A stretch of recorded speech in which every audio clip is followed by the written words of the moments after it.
Y buenas tardes, bienvenidos a este segmento especial de Síntesis Podcast. Tenemos a una invitada especial. Su nombre es Clarisa Ríos. Ella es bióloga de San Marcos. Realizó una maestría en la Karolinska Universitet de Suecia y luego hizo un doctorado en biología molecular, nada más y nada menos, que en la Universidad de Queensland de Australia. Y nos va a hablar un poco sobre este campo bastante nuevo que muchas personas, inclusive dentro de la ciencia, no conocen, que es la diplomacia científica. Clarisa, ¿cómo estás? Buenos días, bienvenida al programa. Hola, muchísimas gracias por invitarme y me da mucha satisfacción saber de que hay divulgación científica peruana y felicitaciones. Su trabajo es bastante duro, pero me imagino de que estarán contentos con todo lo que están aportando a la sociedad peruana y seguro que lo ven en otras partes también. Así que sí, de verdad, las admiro. Muchas gracias. Muchas gracias, Gracias. Clarisa. Clarisa, cuéntanos, para las personas que no saben muy bien o no tienen una idea, ¿qué cosa es la diplomacia científica? Bueno, es un término que todavía se está perfilando y definiendo mejor, pero creo que la mejor definición ahora podría ser que es el uso de la ciencia como una herramienta para construir puentes de colaboración entre países o entre ciudadanos.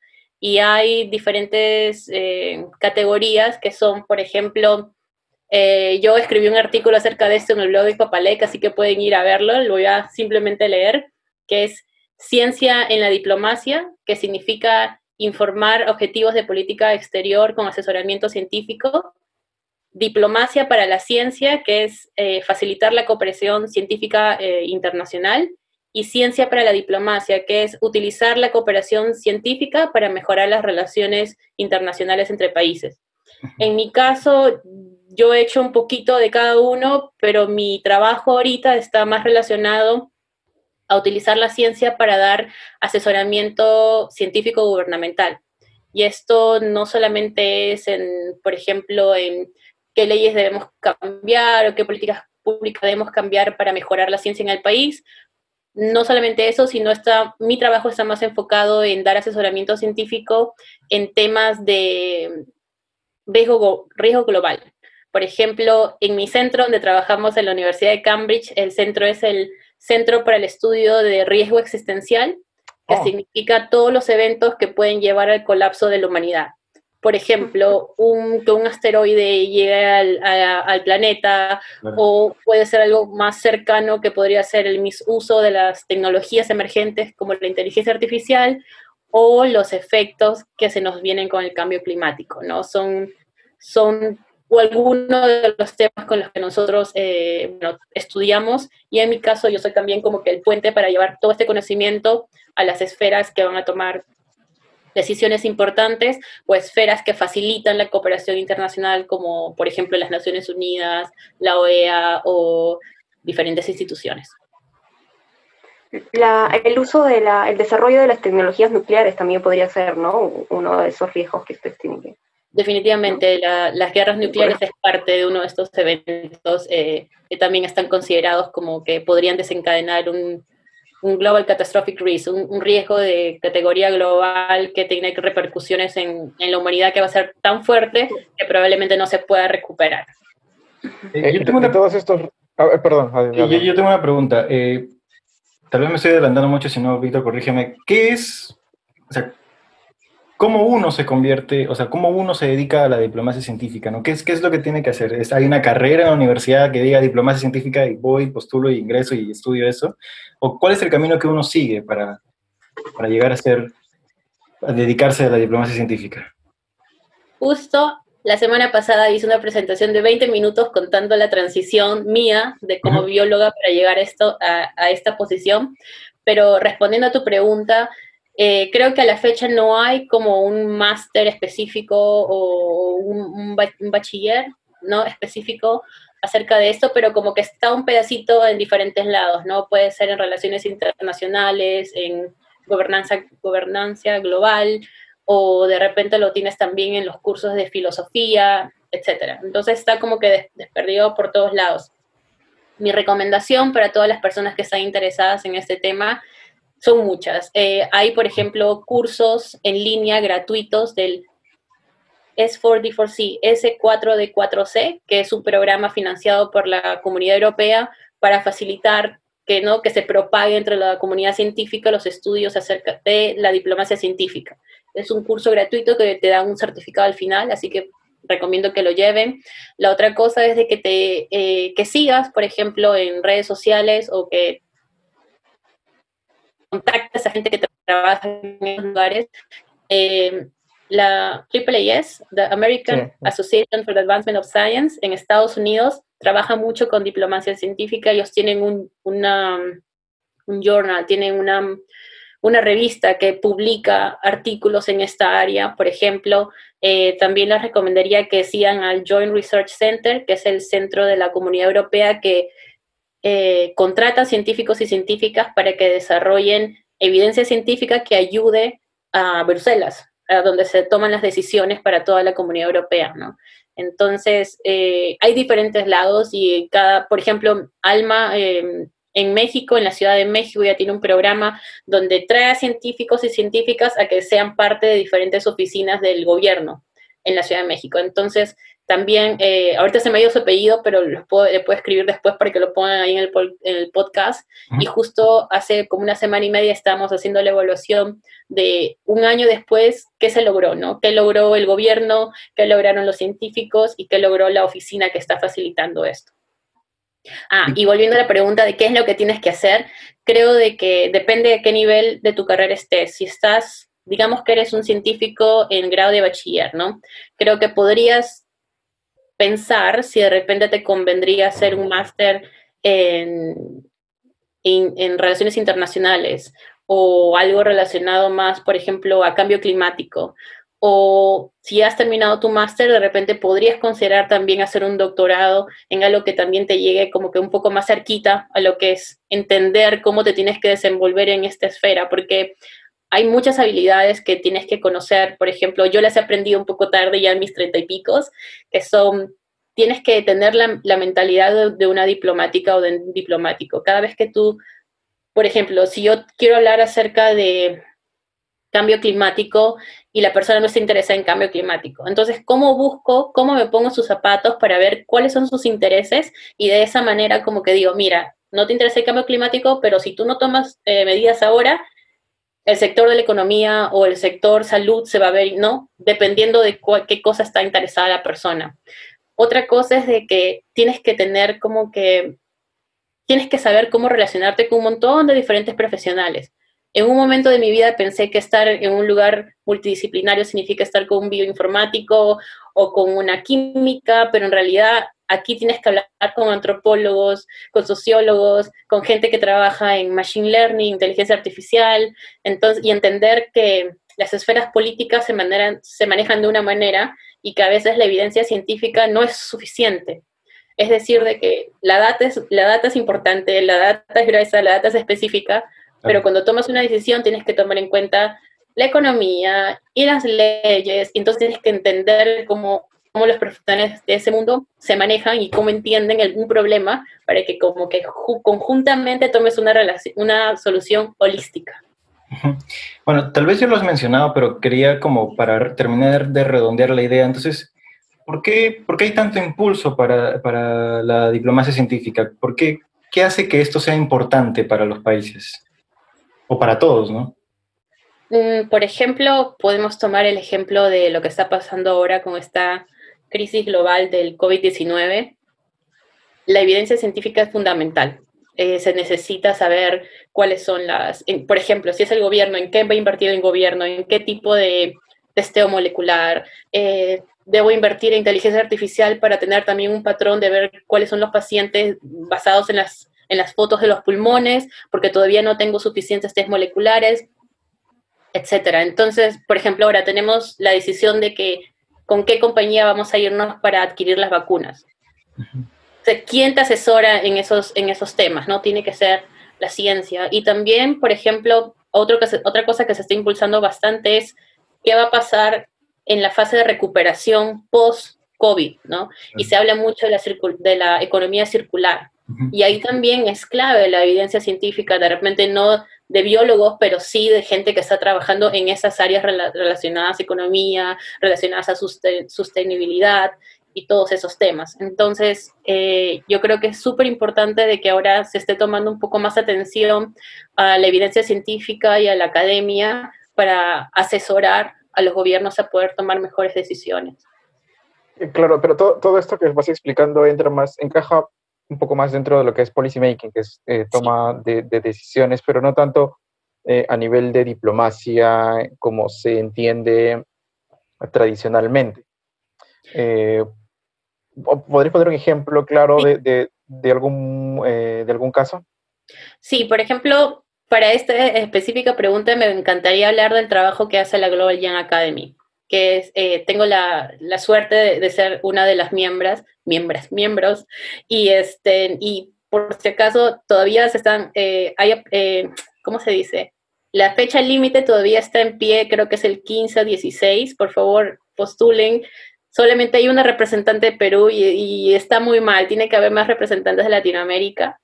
Volviendo a la pregunta, por ejemplo, la Global Young Academy lo que hace es tener diferentes grupos de trabajo. Un grupo de trabajo trae científicos de diferentes partes del mundo a que desarrollen mejores técnicas de la divulgación de la ciencia, por ejemplo. Y ahí es como un trabajo mancomunado que se está haciendo de manera global. Otro grupo está trabajando en cómo impulsar las mujeres en ciencia. Nuevamente es diferentes mentes con diferentes tipos de vida, viniendo de diferentes países, pensando en cómo podemos formar algo que tenga como que abarque para todos nosotros y sea el mismo mensaje. Hay otro grupo que está trabajando en ciencia diplomática, que es lo que está hablando de asesoramiento científico gubernamental. Otro trabajo es el GLOSIS, que pronto probablemente salga a la luz, que es una investigación acerca de cuál es el estado de los científicos y científicas jóvenes en Latinoamérica, qué nos falta, qué herramientas necesitamos, qué nos están dando en las universidades, qué cosas es lo que deberíamos pensar más a futuro. Son, por ejemplo, cursos en diplomacia científica, son cursos acerca de riesgo global, etcétera. Entonces, ese reporte también se está produciendo.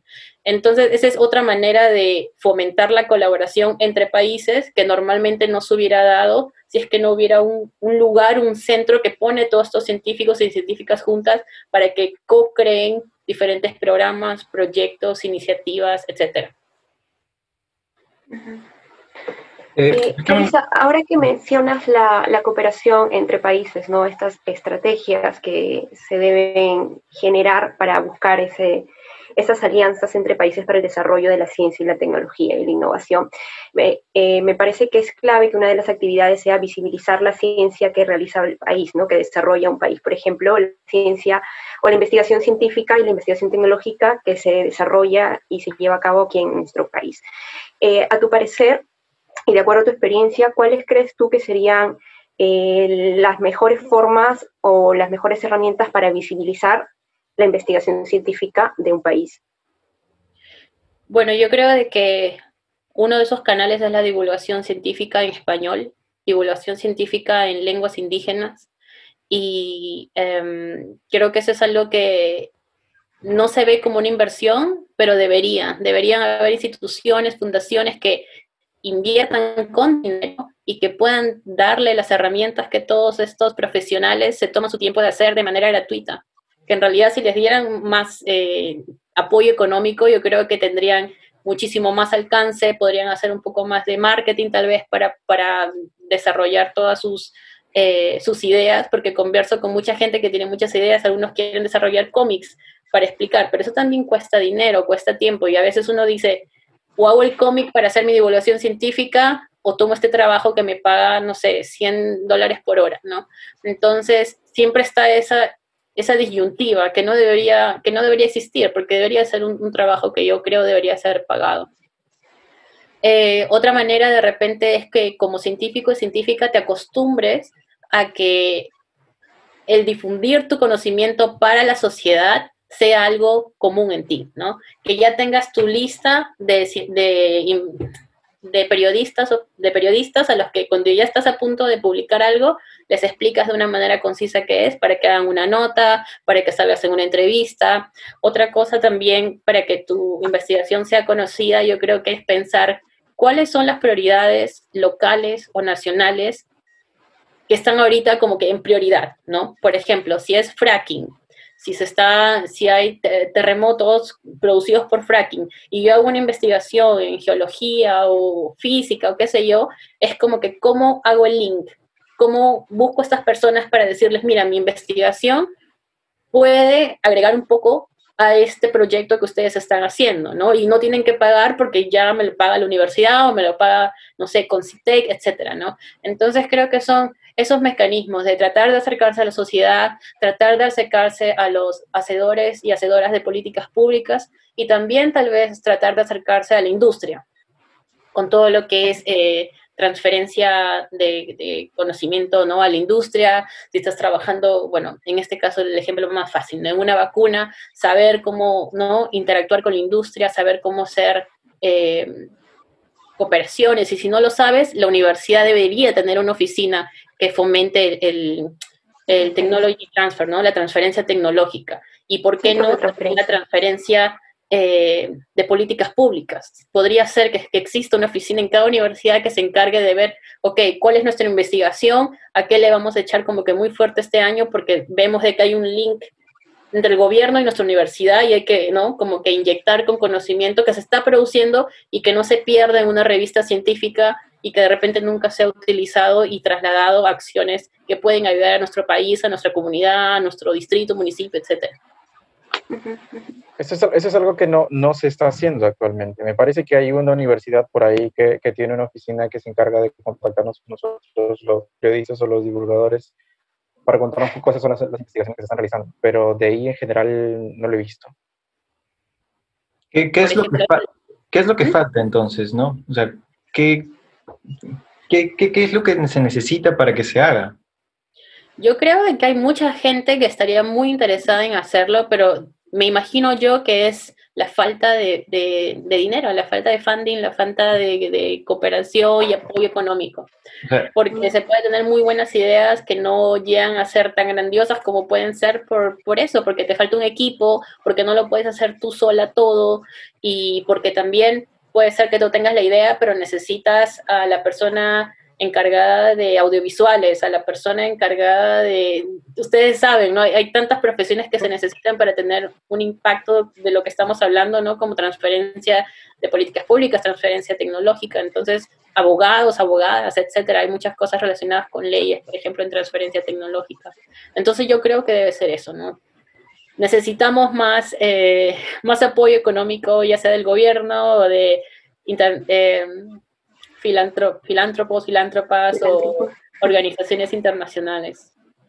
Creo que también la academia, o sea, las universidades deben entender que la ciencia no se hace para alimentar el ego de los científicos, ¿no? Sino que responde a problemas sociales actuales, o sea, problemas reales, ¿no? Y que la universidad no puede quedarse aislada del entorno, sino que tiene que trabajar en esa cooperación con la industria y con la comunidad, ¿no? Y para eso es necesario la formación de los centros de transferencia. Y es algo que ya las universidades deben incorporarlo como parte de su funcionamiento y de su sistema, ¿no? Pero tienen que entenderlo y tienen que interiorizarlo y tienen que ejecutarlo. Es que siento yo, al menos personalmente en mi experiencia universitaria, no terminan de entenderlo. O sea, no todos los profesores de universidad investigan, o si investigan, pues publican muy poco, y cuando publican es como, publiqué, ya chévere, y ahí queda, ¿no? Entonces no hay ese entendimiento de que hay más pasos que seguir.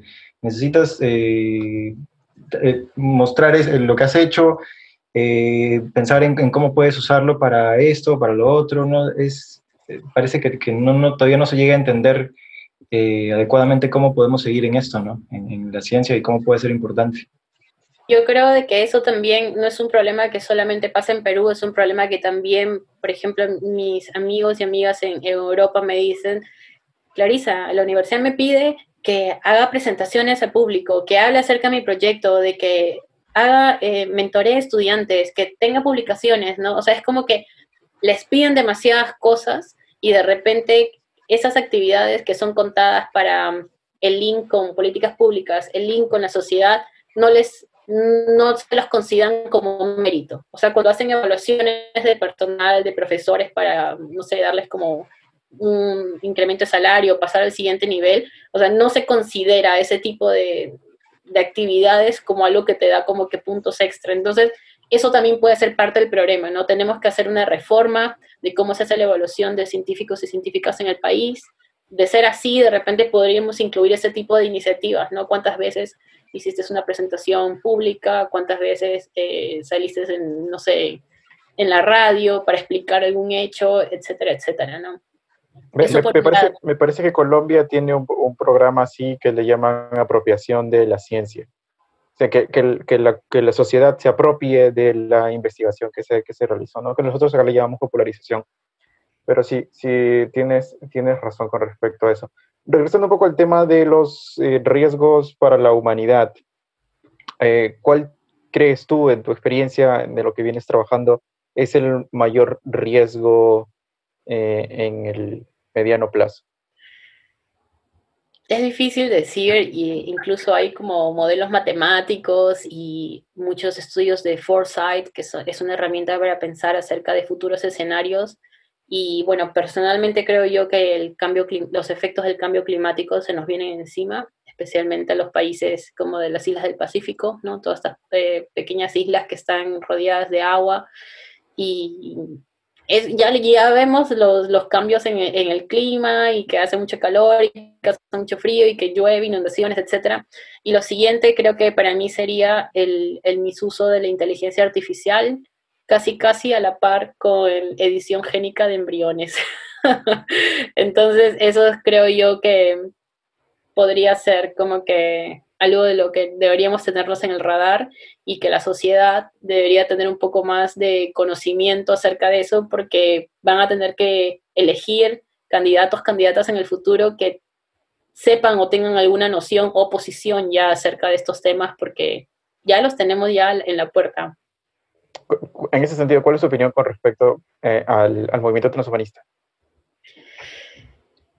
Es muy controversial, porque, por ejemplo, como lo dice en el libro Homo Deus, Yuval, no me acuerdo su nombre. ¿Qué pasa si tú dices que no te parece bien nada de estos tópicos, pero tu vecino está dándole como que edición genética a sus hijos, por lo tanto van a salir con un coeficiente intelectual mayor que los tuyos? Entonces, al ver que la sociedad está cambiando, así no quieras, vas a tener que empujarla a hacerlo, porque vas a querer que tus hijos o tus hijas tengan las mismas oportunidades, o estén al mismo nivel para conseguir trabajo, para conseguir una pareja, etc. Entonces, es bastante controversial. Podríamos conversar, creo, una hora acerca de los pros y cons. Podría ser regulado que de repente solamente la edición génica sea relacionada a prevenir una enfermedad que ya sabes que sus hijos van a desarrollar, pero ya sabes cómo somos los humanos, ¿no? Ya que me salga con, no sé, pues con, no, eso de los ojos azules, no, eso no es nada. O sea, que te salga con habilidades para socializar, habilidades para manipular, si es que ya sabemos cuáles son los genes en el futuro, ¿no? Que son los que dictan estos tipos de comportamiento, etcétera. Sí, no sé. ¿Se vienen tiempos oscuros?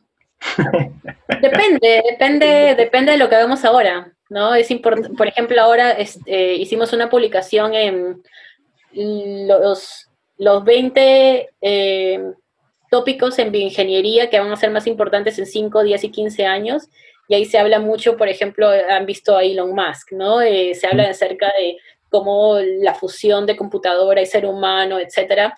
Y entonces lo que estamos haciendo ahorita es un cómic de esa investigación científica, para tratar también de acercar a la sociedad acerca de estos tópicos que ya les sean familiares, para que por lo menos conversen acerca de, oye, ¿escuchaste acerca de esto? ¿Qué te parece, no?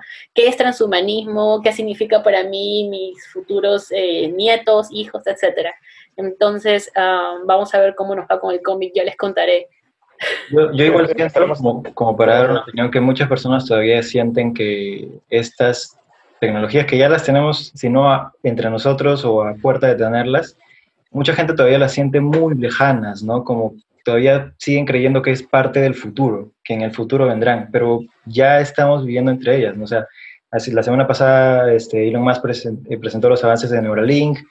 Luego estamos viendo cómo la inteligencia artificial puede hacer cosas cada vez más sorprendentes, tanto en todas las áreas de la ciencia, ¿no? En astrofísica, que yo estoy, por ejemplo, pueden detectar planetas, detectar galaxias, o sea, donde el ojo humano no puede ver, la inteligencia artificial te analiza los patrones y te lo vaya así, y no solo de unos cuantos, sino con Big Data te lo hace así de un barrido. Y son cosas que ya las tenemos entre nosotros, o sea, ya están acá, ya. No es que sea parte del futuro, vivimos en el futuro ya, y una muestra clara de eso es lo que vivimos ahora, ¿no? Todos involucrados en esta pandemia.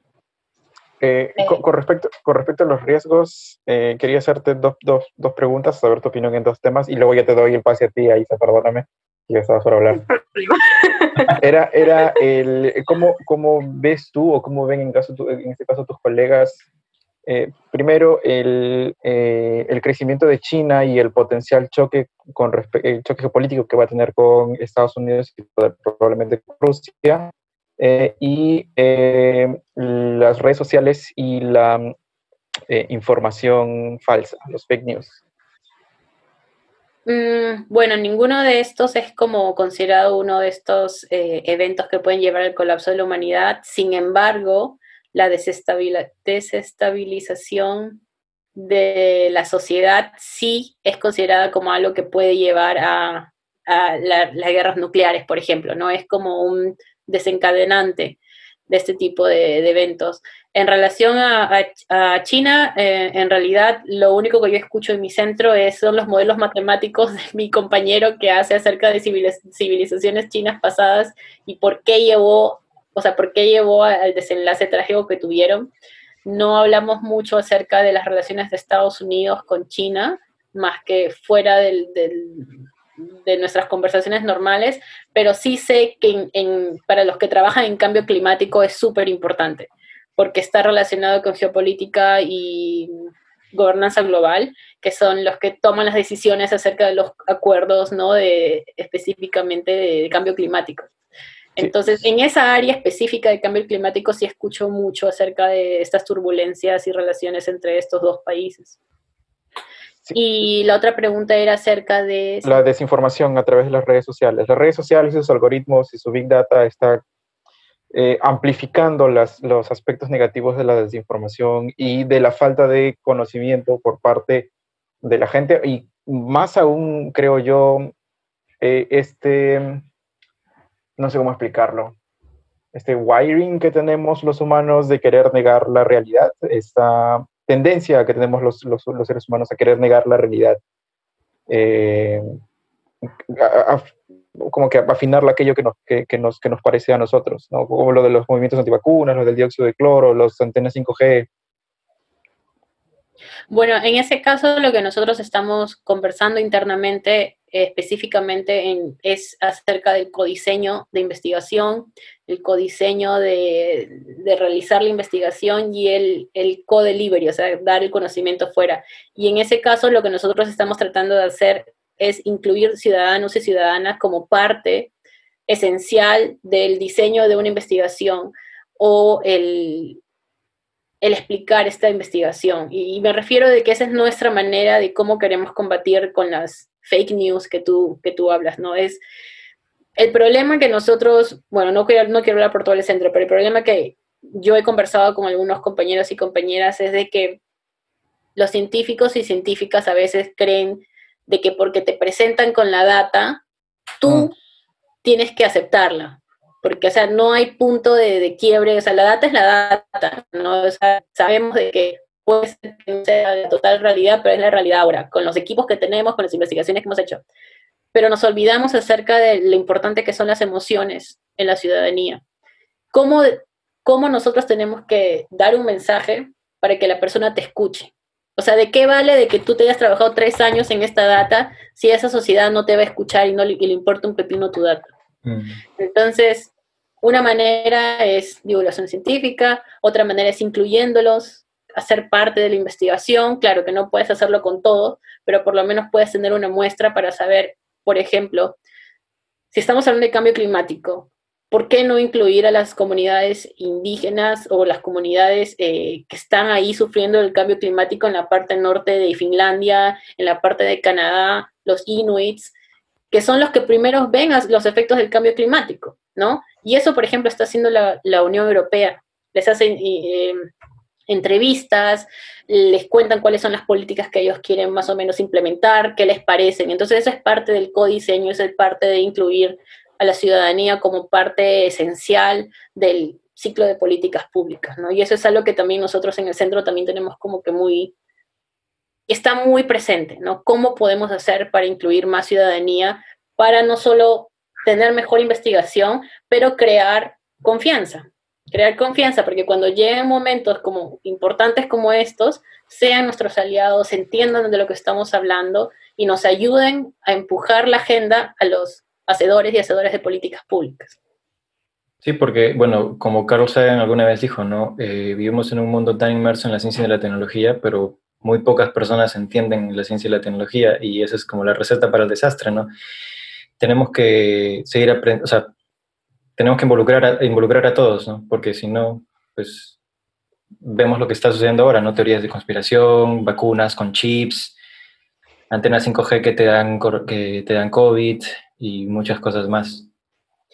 Y todo es un aprendizaje, ¿no? O sea, tú me hablas a mí hace 6 años y para mí es, o sea, si no entiendes estas cosas, pues mal. El otro día salía a comer en la noche y a mi costado estaba una pareja de latinos y que me comenzó a hablar porque hablaba en español y me dijo, oye, esto del COVID, que es una mentira, tú tienes a alguien que se haya muerto. Ellos vivían en Italia, y me decía, yo no, para mí que los gobiernos nos quieren matar, ya sabes todas esas ideas, ¿no? Sí. Entonces, Clarisa de ahora se sentó y comenzó a escucharlos y tratar de darles como que un poquito de información, decir, no que la data dice, decir, mi amiga Emma, por ejemplo, es una médica y yo la veo en el chat sufriendo, contándonos que los abuelitos que llegan, para ella ya sabe de que esos abuelitos no van a sobrevivir, claro. ¿no? Y le hablo más de cómo se siente ella. Entonces, yo creo que es eso, ¿no? O sea, no pensar de que somos los dueños y dueñas de la verdad y pensar, ¿qué hago con esta información que tengo? Sí. ¿Cómo la divulgo de una manera que llegue a las emociones de la gente para que la entiendan y ya ellos que tomen sus decisiones, ¿no? Tú hiciste tu parte, tú estás dando conocimiento de una manera que tú crees va a llegar bien, y bien digo que la van a aceptar, la van a pensar y la van a de repente chequear en Google o hablar con algún amigo acerca de esa información que le diste, y no es como que, conocí a un científico que comenzó a y no. Eso no es lo que queremos, ¿no? Es otra la acción que queremos de la ciudadanía. En relación a lo que acabas de mencionar, no sé si está muy relacionado de todas maneras, pero ¿cuál sería tu opinión con respecto a esta campaña de comunicación sobre el COVID que lanzó el gobierno, en el que mostraban estas propagandas y básicamente con el hashtag no seas cómplice, ¿no?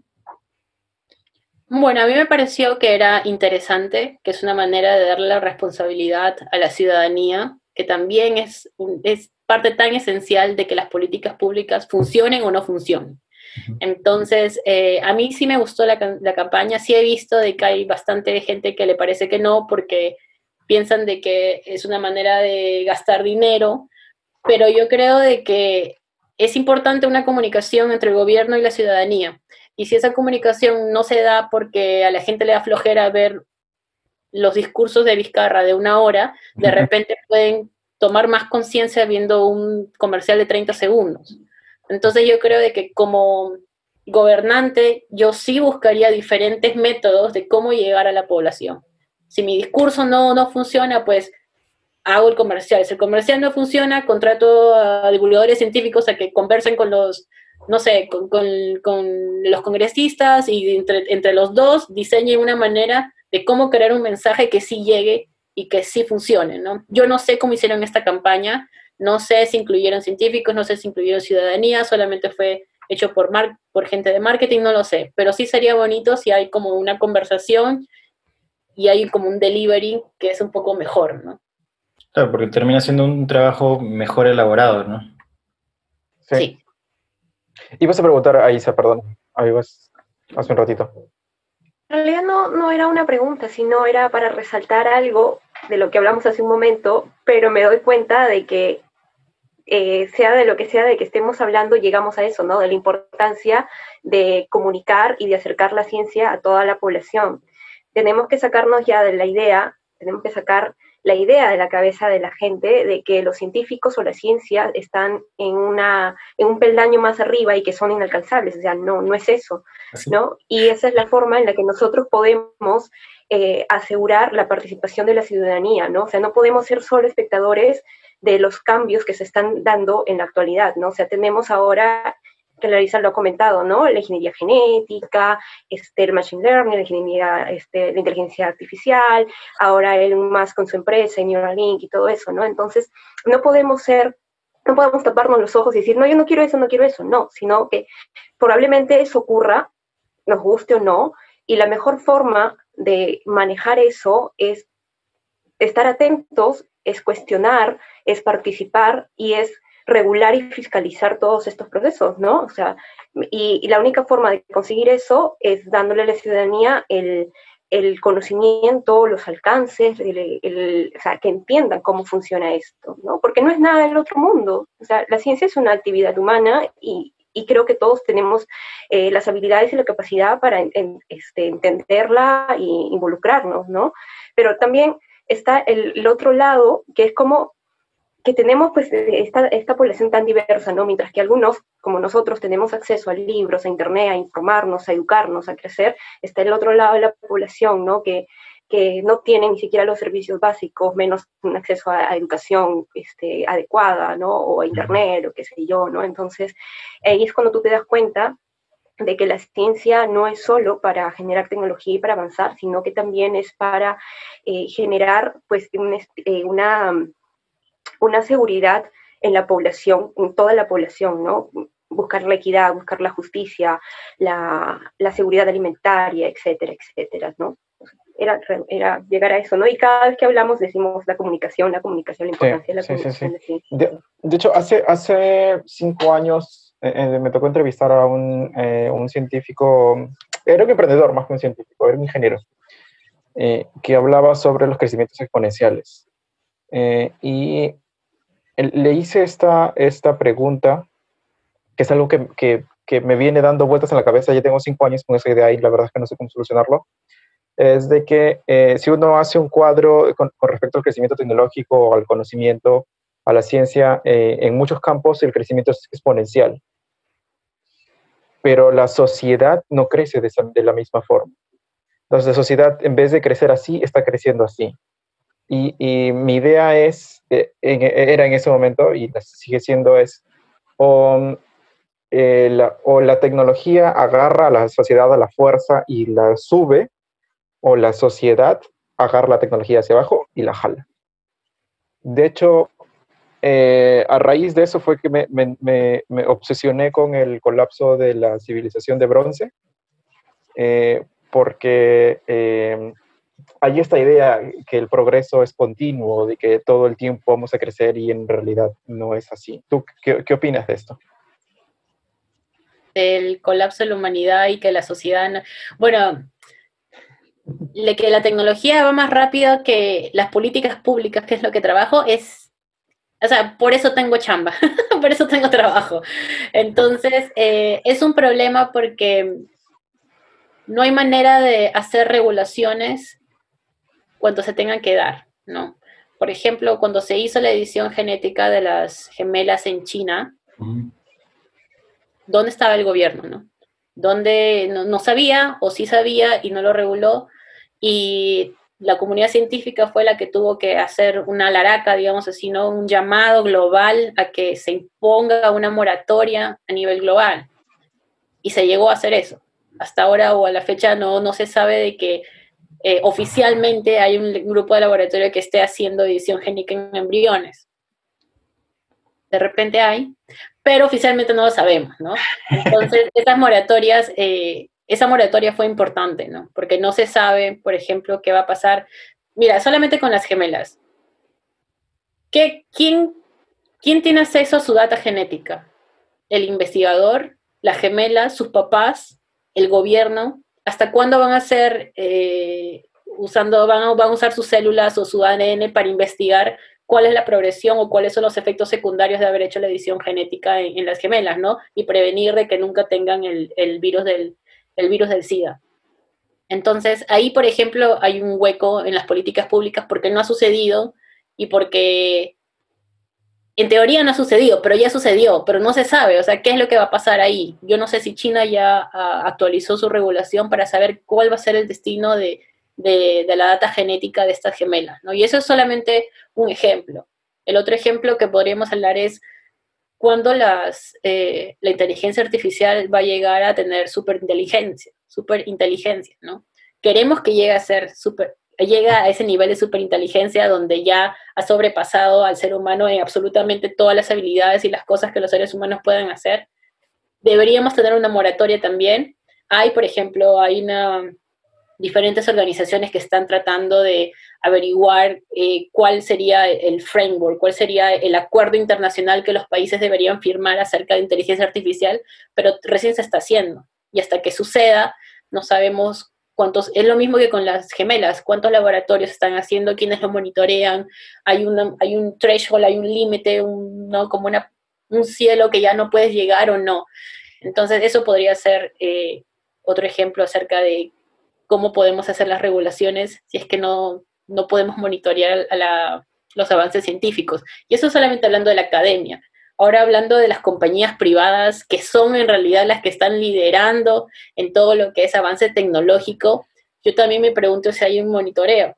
Y algo que está pasando ahorita nada más, porque no sé cómo es en Perú, pero acá hay mucha gente que hace el testeo de, si quieres saber si tienes 30% mexicano, 20% chileno, sí. Mandas tu muestra de saliva, ¿no? Y te dicen cuánto porcentaje tienes en comparación con toda su data, ¿no? Entonces, ahí también están las preguntas de seguridad. ¿Quién posee tu data genética? Si quieres borrar tu data de Facebook, ya sabemos que es súper difícil porque se queda en algún lado. Si quieres borrar tu data genética de estas compañías, ¿cómo lo haces? ¿De verdad la borras? Ya ha habido casos excelentes casos que se han encontrado a asesinos seriales en Estados Unidos basados en la data que parientes han dado, ¿no? Y luego se ha hecho el match del ADN y todo eso. Pero también puede ser usado ¿qué pasa si esta data es liqueada o es hackeada para las compañías aseguradoras? Puede ser que en el futuro te digan que no, a ti te negamos, ¿no? El paquete tal porque tienes, no sé, tienes 90% de probabilidad de desarrollar diabetes. Claro que estoy hablando simplemente suposiciones, ¿no? Pero esto de que compañías poseen tu data genética que has mandado para que te den tu 30%, 20% para que sepas de dónde vienes, es una data que ya está ahí. Y esa data hay compañías que ya la han vendido a compañías farmacéuticas, que también está bien porque sabemos que para desarrollar mejores medicinas necesitas grandes cantidades de data. Pero podrías haberte tú beneficiado vendiendo tu propio ADN directamente a la farmacia. Tú has pagado más bien para que esa compañía le venda tu ADN a una compañía farmacéutica. Entonces y eso ya se sabe, y por eso en el mundo de las cryptocurrencies ahora hay las DNA token, que significa que tú vas a esta red y vendes tu ADN de manera personal, ya no a través de estas compañías. Hay muchas cosas de que hablar en realidad acerca de estos negocios de genética humana. No sé si han visto, pero ahora también hay compañías que venden, diría yo, humo. Por ejemplo, hay compañías que dicen de que es como un Tinder, pero basado en tu genética. En tu match genético, sí, lo he visto. Manda tu muestra de ADN y nosotros te encontramos a tu pareja perfecta. Y ya está a un nivel más arriba, que yo digo, guau, qué innovadores son, que es que ya encontraste a tu pareja, pero si nos mandas tu ADN, te decimos cómo puedes mejorar la resolución de conflictos entre tú y tu pareja. Existen esas páginas web, ya están ahí. Entonces, podemos ir conversando acerca de esto nuevamente. Solamente digo de que lean los términos y condiciones, tomen una decisión consciente cuando están dando su data genética, y nuestra data ahora también en Facebook, Twitter, etcétera, ¿no? Todo esto está alimentando muchas cosas que al final como dicen, la mina de oro ahora es la data, ¿no? Sí. Y quien tenga más data tiene más ganancias económicas. Entonces hay muchas cosas que nosotros deberíamos pensar. Y todas estas compañías mayormente están en Estados Unidos, las que están vendiendo este tipo de kits. Sí. Y lo que pasó hace poco, disculpa si me estoy extendiendo en esto, pero lo que No, pasó hace no. poco fue de que uno de estos kits entró a Alemania con una bacteria o algo por el estilo, entonces como que llamó la atención del gobierno alemán.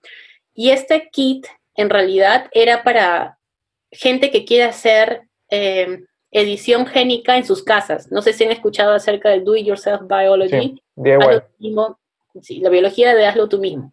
Entonces estaba esta persona que yo he visitado su web, que por 110 euros tú puedes comprar un kit para hacer una edición génica en una rana si quieres. O en tus mismas células. De repente ya han visto a esta persona que se está inyectando cosas para que supuestamente las células musculares le crezcan.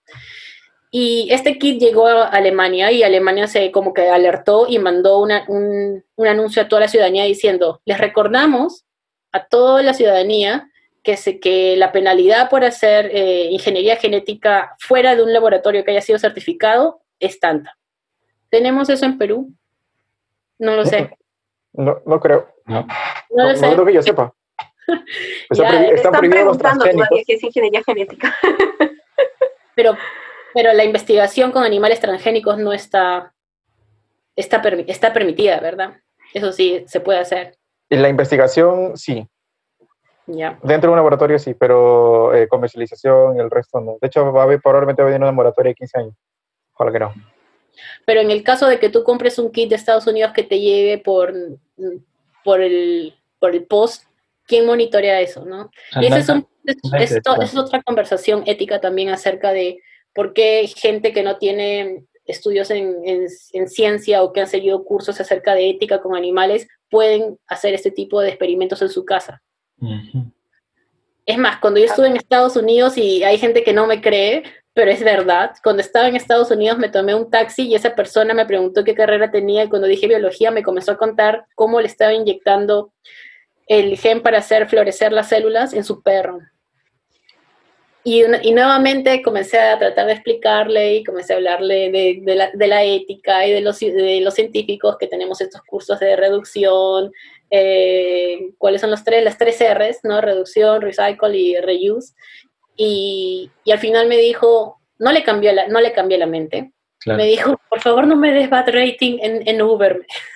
No te preocupes, pero igual, o sea, esto ya está sucediendo y hay un documental en Netflix que no lo pude ver porque me impactó tanto, creo, los primeros 5 minutos porque estaban haciendo lo mismo con perros, que yo preferí no verlo, pero lo tengo que ver por mi trabajo en algún momento, ¿no? Pero vayan a verlo, hay algo relacionado con DNA y cosas por el estilo que habla acerca de toda la comunidad de Do It Yourself Biology, ¿no? Los biohackers. Lo que acabas de mencionar, tu anécdota en el taxi, ha sido, te juro, la imaginé así como una escena de Black Mirror. Te sientas en un taxi, dices que eres bióloga, y la cereza del pastel fue, por favor, no me des mala calificación en Uber. Yo creo que fue la cereza del pastel. ¿Ha sido tan de Black Mirror? Sí, en realidad hice un video corto en mi Instagram, de esto debe estar en octubre del año pasado, más o menos, que también me impactó tanto, porque ya está aquí. O sea, ya lo están haciendo, y yo decía, Dios mío, pobre ese perro, y ya le trataba de decir muchas cosas, ¿no? Pero igual, los nuevos negocios en genómica humana ya han llegado a ser tan baratos que cualquiera con 100 euros puede tener acceso a ellos, ¿no? Ahora están tratando de involucrar más lo que es ética y las comisiones de ética dentro de las universidades y dentro de los grupos de investigación. Cuando haces la maestría te enseñan, no llevas como un curso completo de ética, pero es parte de algunos de los cursos que se llevan. Pero básicamente gira en torno a cómo tú manipulas y cómo tratas a los animalitos con los que estás trabajando en laboratorio. Hasta ahí llega, ¿no? Más todavía no, pero debería. Algo que quería preguntar también hace tiempo es, cuando tú haces una investigación en Perú y tienes que usar animales, ¿hay un comité de ética que te evalúa el número de animales que tú propones utilizar y te dice como que ok? Ahora es requisito para las universidades que se están acreditando que cuenten con una comisión de ética o que estén en la formación de una comisión de ética. Entonces, por ejemplo, yo me acuerdo que en mi universidad, que es la Universidad Nacional de Trujillo, se estaba conformando un comité de ética para que regulen pues todos esos temas dentro de la investigación.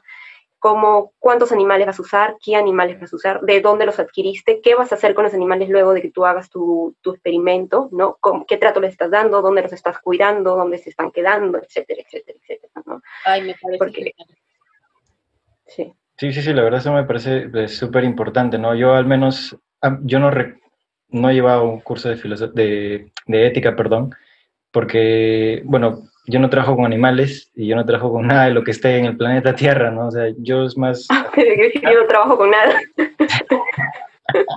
Yo no trabajo. Entonces, pero de todas maneras creo que a los nuevos ingresantes en San Marcos creo que sí les están enseñando algún curso de ética. Eso no podría asegurarlo, pero en estudios generales creo que se los están dando.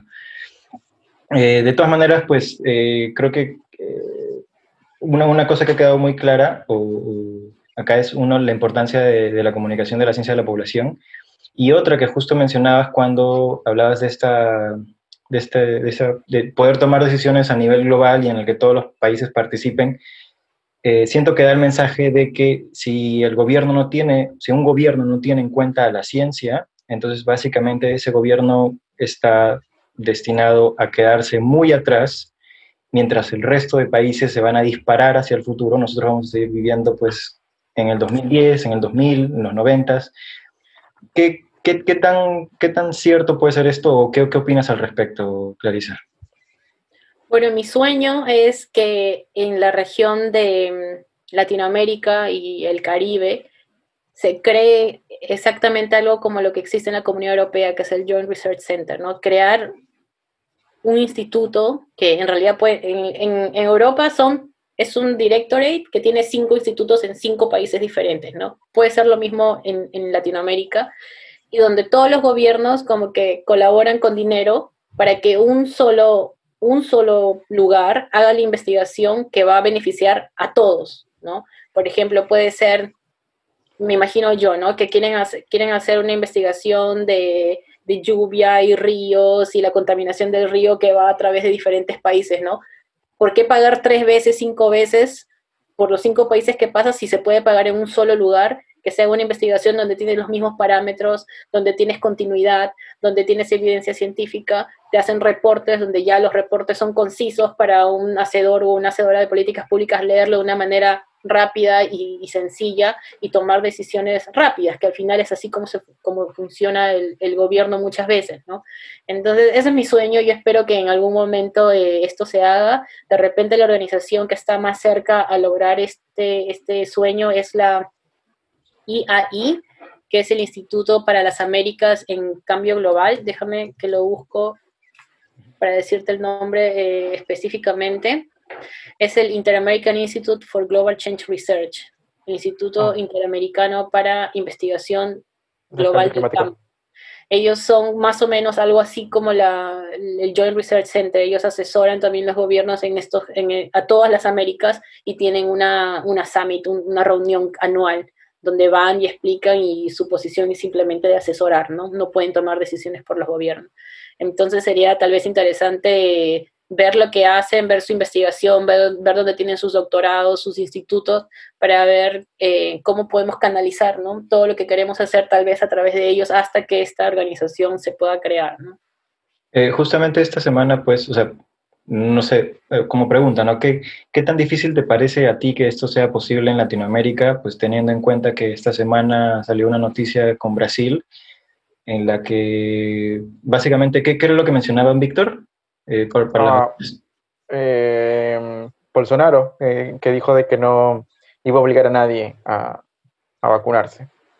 O sea, teniendo gobiernos tan contrarios a la ciencia, tan opuestos a la ciencia, ¿te parece que es un factor obstáculo para que esto se logre? Yo creo que sí. Creo que en realidad para mí la ciudadanía es la que es la importante, la esencial para generar un cambio, ¿no? Creo que de repente va a tomar más tiempo, pero en realidad son es la población la que elige a los que están sentados en el poder. Es la población los que eligen a los que cambian las leyes en el Congreso, ¿no? Entonces, es esta la población a la que uno tiene que llegar, es esta la población a la que uno tiene que unir, y no me refiero solamente en Perú. Yo he crecido escuchando muchas veces muchos comentarios en contra de los chilenos, en contra de los argentinos, etcétera. O sea, ¿hasta cuándo vamos a seguir con esta misma mentalidad, no? ¿Hasta cuándo vamos a pensar de que son gente que vive en otros lugares y que nos tienen tirria? Y, o sea, eso yo también creo que es una parte de la razón por la cual no colaboramos más entre países, ¿no?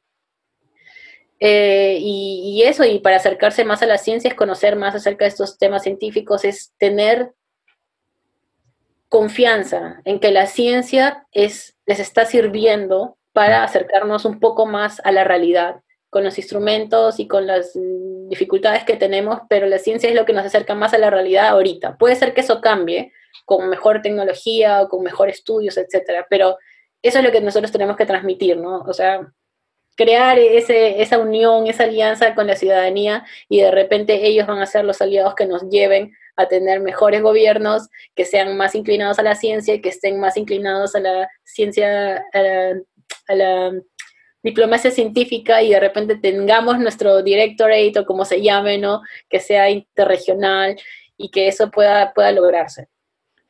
Sí, me imagino que será más complicado cuando, por ejemplo, eres votante y tienes que elegir entre una serie de opciones y ninguna de las opciones considera la ciencia en sus planes de gobierno, ¿no? Eso debe ser muy frustrante, y espero que no suceda en las elecciones del 2021, y que al menos haya un candidato que diga vamos a apoyar la ciencia, porque ya está acá, ¿no? Todo ya está acá, el futuro está acá. Yo creo que esto del COVID nos está enseñando de que tenemos que tener los ojos más abiertos, las orejas más receptivas, para saber qué es lo que están diciendo nuestros representantes, ¿no? Y saber quiénes están, como dices tú, más apegados a lo que dice la ciencia, o cuestionan la ciencia, al menos, ¿no? Que también está muy bien cuestionar y ver diferentes sources, diferentes fuentes de información, ver cuál es la que tiene mejor calidad y que tiene mejor data, etcétera. Eso también es importante explicarle a la sociedad, que es parte de nuestro proceso de método científico. Entonces, yo creo que eso es súper importante, y perdón, creo que querías decir algo, Víctor, y te corté. No, está bien, go. Pero esto es limitado. Sí, bueno, no, eso era simplemente lo que quería decir. Sí, no, lo que iba a decir era que una que ya había habido un candidato pro ciencia, al menos uno bastante claro, que entró en las elecciones al Congreso, y que para justamente convenir y contradecir lo que acabas de decir, Concitec tiene menos presupuesto para el próximo año. Ahora sí te doy el pase de Darwin. Sí, lo redujeron el presupuesto. Sí, noticia. Sí. Meisa. No, quería decir que, como había mencionado Víctor al comienzo, Clarisa es fundadora de ECPAPALEC, y la verdad que Víctor nos dijo que íbamos a conversar contigo, y empezamos a ver tu CV, tu hoja de vida. Entonces ahí decía, ¿no?, que fundadora y directora de ECPAPALEC, y yo, no puede ser, qué increíble, porque ECPAPALEC me parece un programa súper alucinante, de lo más genial, súper importante. Y entonces a mí me gustaría que tú nos cuentes a nosotros y a toda la gente que nos está escuchando qué es ECPAPALEC, qué objetivo tiene, y cómo es que tú decidiste fundar este programa, esta organización. Bueno, de repente puedo decirlo contándolo un poco con mi experiencia. Yo me fui de Perú en 2006 y me fui gracias a una beca. Y me acuerdo que antes de irme a la beca, yo sentía de que no tener disponibilidad económica truncaba bastante mi camino profesional. O sea, no es que yo, porque trabajaba en algún lugar, o mis papás, porque tuvieran dinero, podrían mandarme una pasantía o estudiar en el extranjero. Esos eran sueños simplemente, ¿no? También me di cuenta en esos tiempos de que yo quería preguntar, ¿y cómo hago, no? ¿Cómo me gano una beca? ¿Cómo me voy al extranjero? ¿Qué hacen en ciencia en otros lados? Y no tenía esa red a quién preguntar, ¿no? Pasaron del 2006 hasta el 2010 y el 2015, y yo me hice esa pregunta de nuevo y dije, no puedo creer que hayan pasado casi 10 años y Y estoy segura que los estudiantes se siguen haciendo esas preguntas y siguen teniendo esas limitaciones, ¿no? Entonces yo dije, ¿qué puedo hacer yo para poder, o sea, ¿por qué yo tuve la suerte de viajar y estudiar en diferentes países y conocer toda esta gente? Entonces dije, tiene que haber una razón, y esa razón tiene que ser que tengo que hacer algo al respecto. Entonces, lo primero que salió fue el blog, donde yo contaba cómo me gané la beca a Finlandia, cómo estudié en Suecia sin beca, cómo me encontré trabajos en un país donde yo no hablaba el idioma. Entonces, con la idea de que cualquiera que quiera, que tenga esas ideas de querer hacer algo, no empiece de cero, ¿no? Empiece de dos, digámoslo así. Y después de eso, me acuerdo que dije, un blog no es suficiente. O sea, tengo toda esta network de amigos que también como que han podido salir y hacer sus cosas fuera. De repente podemos asesorarlos no a través del blog, pero a través de conversaciones de Skype. Entonces así fue como nació el programa de mentorías profesionales, que es una plataforma donde simplemente doy la posibilidad de conectar gente, estudiantes interesados en hacer otras cosas, con profesionales que ya han hecho otras cosas que de repente pueden ser interesantes para los estudiantes, ¿no? Entonces, gracias a todos los mentores que se unieron y en algún momento fuimos como 50 mentores, creo que ahora somos 36, fue que se creó Epapalec, con las ganas de todos estos voluntarios y de dar ganas de dar de vuelta a su comunidad, ¿no? Con todo lo que habían aprendido, y Epapalec simplemente fue el canal por donde lo hicieron. Entonces, hasta ahora llevamos 5 años, desde el 2015, y hemos ayudado a estudiantes no solamente a ganar becas o pasantías o másters. Yo creo que es más importante que les hemos ayudado dándoles herramientas para que no dependan de nosotros, herramientas para que ellos mismos y ellas mismas busquen sus oportunidades, se abran puertas y sepan cómo hacer networking y sepan cómo buscar cosas en Google. Y hemos tenido casos incluso de gente donde sus papás les decían que estudiar en la universidad era una pérdida de tiempo y que deberían irse a trabajar. Y después de haber estado con su mentor como 3, 4 meses, dicen, no, yo voy a estudiar en la universidad. Entonces, ese tipo de realizaciones que tiene la gente a nosotros es como que, ¿sabes? Entonces, nosotros decimos de que nuestra labor por lo menos está ayudando, no solamente a nivel profesional, pero también a nivel personal, a cambiar vidas de gente que de repente no tienen esa red de soporte, ¿no? Para poder darles ese empujoncito que necesitan. Y eso es más o menos lo que hacemos. Y uno de los brazos de Epapalec es Epapalec Mujeres, ¿no? Con sí, mujeres influyentes. Sí, en el 2016 lo que hicimos fue llevar mentoras a colegios secundarios para tener estas mentorías cara a cara, pero lamentablemente se acabó el funding que podía dar. Entonces, lo que hemos hecho ahora es ponerlo todo virtual. Y en videos de 5 minutos tenemos la campaña de Mujeres Latinas Influyentes, donde ellas cuentan qué estudiaron, cuáles fueron los obstáculos, por qué les gusta su carrera, qué es trabajar en sus carreras, con el afán de inspirar a chicos y chicas a que las vean como modelos a seguir, ¿no? Latinoamericanos y que son mujeres. Aisa, ¿tú estuviste en Epapalec? Justamente hablando con los chicos, yo tuve una mentora de Epapalec, ¿no? No me acuerdo cómo yo conocí a Epapalec, creo que también buscando esa información, porque cuando uno quiere estudiar fuera o quiere seguir estudiando o quiere buscar becas, uno dice, ¿pero dónde busco? ¿Por dónde pregunto? Sí. ¿Y a quién le pregunto? ¿No? ¿Qué es lo que puedo hacer luego? ¿No? ¿Cómo funcionan, ¿no? Los procesos de postulación, etcétera? Entonces ahí llegué a Epapalec y me contacté, porque tú buscas, ¿no? ¿Qué mentor tiene más o menos el perfil de lo que tú quisieras hacer, ¿no? Entonces yo me contacté con Joana Flores, que Clarisa ya me hizo recordar, ¿no? Que ella era de Portugal y vivía en Londres, ¿no? Trabajaba allá en Reino Unido y pues Joana es una persona maravillosa, ¿no? Me ayudó mucho. Justamente yo en ese tiempo estaba en un proceso, una postulación a Canadá, y justo iba a tener una entrevista para un proyecto de investigación en Canadá, y ella me asesoró, y yo era así un manojo de nervios, ¿no? Y ella me ayudaba, y es increíble tener un mentor de Epapalec, porque es un amigo, o sea, te haces de un amigo que te va a escuchar, te va a ayudar, o sea, muy, muy, muy genial. Y luego yo conocí en Papalec mujeres con el programa este que tú dices de mujeres latinas influyentes, y ahí pues he escuchado yo de mujeres peruanas también que tienen proyectos de investigación increíbles, ¿no? Una profesora de la Cayetano que trabaja con enfermedades metasémicas, que es más o menos lo que yo estaba haciendo, entonces también o sea, pude contactarme con ella y preguntarle más por su trabajo, ¿no? Súper, súper increíble. O sea, una red que creo que toda persona que está haciendo ciencia o está en una carrera de ciencia debería consultar, debería buscar. Sí, y no solamente para ciencia, tenemos gente trabajando en turismo sostenible, en periodistas, entonces hay como que un poco de diversidad para todos y para todas. Y solamente mencionar cortito de que además del programa de mentorías y la campaña, tenemos un blog lleno de historias de gente de cómo lo han hecho y también videos en el canal de YouTube acerca de cómo ganar una beca en tal lugar o etcétera. Bueno, el nombre va a estar apareciendo en algún lugar de la pantalla acá en YouTube. Ecpapalec, exactamente como se escribe, para que puedan buscarlo en Google, entrar a la página web, entrar al blog y buscar toda la información que pueden encontrar sobre Ecpapalec.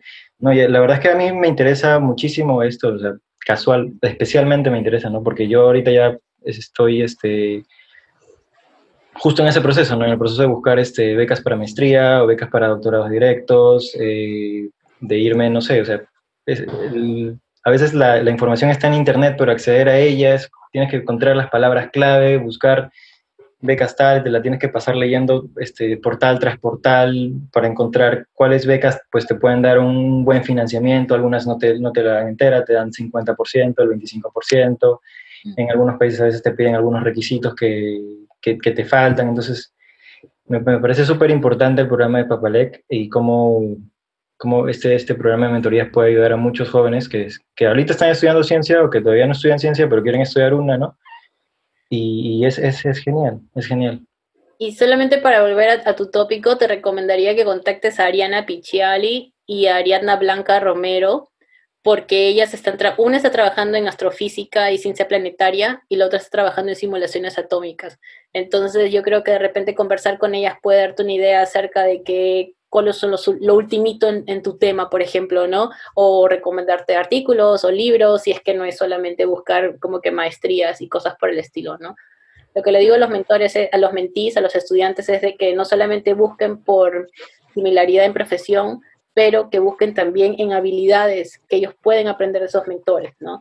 Entonces, todos los mentores y mentoras tienen como que su nicho en que son súper buenos, ¿no? Ya sea networking, ya sea divulgación científica, ya sea etcétera. Entonces, eso también son habilidades que nosotros como profesionales debemos adquirir y que lamentablemente no nos los dan en la universidad. Entonces, tenemos que buscarlo en algún lado. Sí, sí, esto es súper importante. Súper importante. Sí, creo que ya no te queremos quitar más tiempo. Ya ha pasado más. Yo tengo una pregunta final, si me permiten. Siempre aparecen. Ya, dale. Clarisa, ¿qué mensaje le darías tú a una niña, a una adolescente, a una joven, a una mujer de cualquier edad que esté interesada en la ciencia? Le diría de que felicitaciones y de que lo primero que tienen que hacer es soñar en grande y tener sus sueños claritos y saber de que puede ser que a ti te tome más tiempo que a otro lograrlo, pero que lo vas a lograr. Y que para saber de que eso es verdad, que vayas y busques a modelos a seguir de mujeres que lo están haciendo. Ecpapalec es un canal, pero tú simplemente puedes irte a LinkedIn y buscar los perfiles de esas personas, ya sea mujer o hombre, y mandarles un mensaje. Estoy interesada en tu carrera profesional, eres una inspiración, me gustaría conversar contigo, ¿te molestaría conversar conmigo vía Skype 10 minutos? Y ya de las 100 personas que contactes, una te contestará y de repente esa es la persona que va a cambiar tu vida, ¿no? Por un momento. Entonces yo creo de que tienes que buscarte esos modelos a seguir y seguirlos y buscar inspiración de ellos y ellos y tratar de contactarlas y ver a dónde te lleva. Y ser persistente. Eso ha sido lo que me ha salvado toda mi vida. Ser persistente y seguir hasta el final. Yo tengo una última pregunta. Es muy parecida a la que hizo Isa, pero y lo mencioné con la anterior invitada especial también.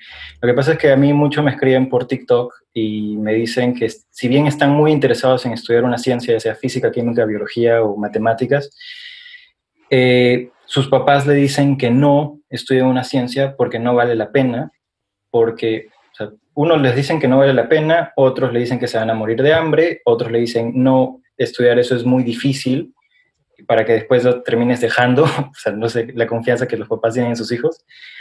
Y, y básicamente eso, ¿no? ¿Cuál sería el mensaje para, bueno, no nos ven muchachos menores, tan menores, ¿no? Pero ¿cuál sería el mensaje como para llegar a ellos y para tal vez hacia sus padres, o hacia sus tíos, hacia sus primos, que les puedan dar este programa? ¿Cuál sería el mensaje para ellos, no? ¿En verdad la ciencia no vale la pena? ¿En verdad no paga? ¿En verdad te vas a morir de hambre? ¿En verdad es solo para genios? No, yo genia no soy. Yo en la universidad habré estado en el promedio, ni arriba ni abajo. En el máster igual, debo haber estado promedio. Entonces ser genia no es.